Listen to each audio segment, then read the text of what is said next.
एक बार की बात है, देवताओं के राजा इंद्र ने कृषकों से किसी कारणवश नाराज होकर 12 वर्षों तक बारिश न करने का निर्णय लिया और किसानों से कहा, आप लोग 12 वर्षों तक अब फसल नहीं ले सकेंगे।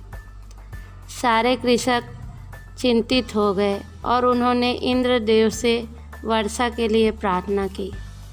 इंद्रदेव ने कहा, यदि भगवान शंकर अपना डमरू बजा दे तो वर्षा हो सकती है।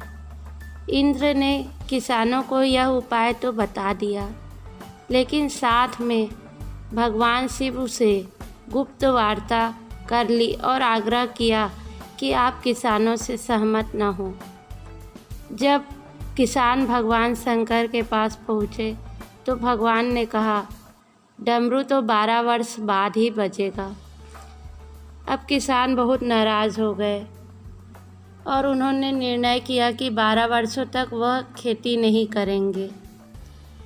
उनमें से एक किसान था जिसने अपने खेत में काम करना नहीं छोड़ा।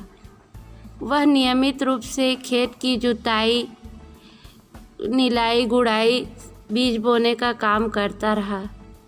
यह माजरा देखकर गांव वाले उसका मजाक उड़ाने लगे। कुछ वर्षों बाद गांव वाले इस परिश्रमी किसान से पूछने लगे, जब आपको पता है कि 12 वर्षों तक वर्षा नहीं होने वाली, तो आप अपना समय और ऊर्जा क्यों नष्ट कर रहे हैं?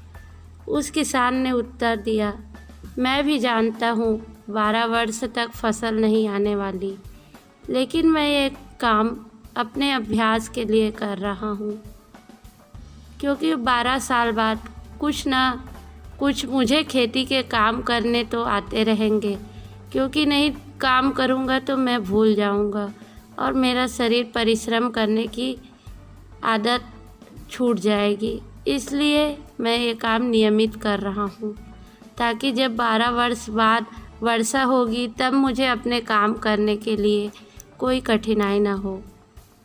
ये तार्किक चर्चा माता पार्वती भी बड़े ध्यान से सुन रही थी।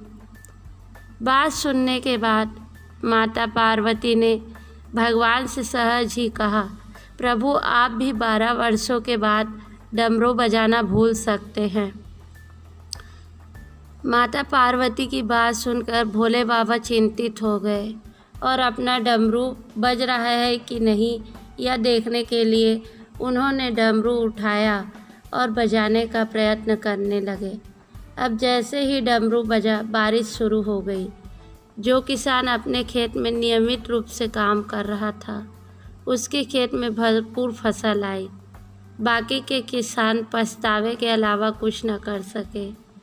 2 सप्ताह, 2 माह, 2 वर्ष के बाद कभी तो लॉकडाउन खत्म होगा, सामान्य जनजीवन शुरू होगा। केवल नकारात्मक बातों पर अपना ध्यान लगाने के बजाय अपने कार्य व्यवसाय से संबंधित कुशलताओं की धार पैनी करने का हम अपनी अभिरुचि का अभ्यास करते रहें। डमरू कभी भी बज सकता है, इस बात का ध्यान अवश्य रखें। जय श्री राम।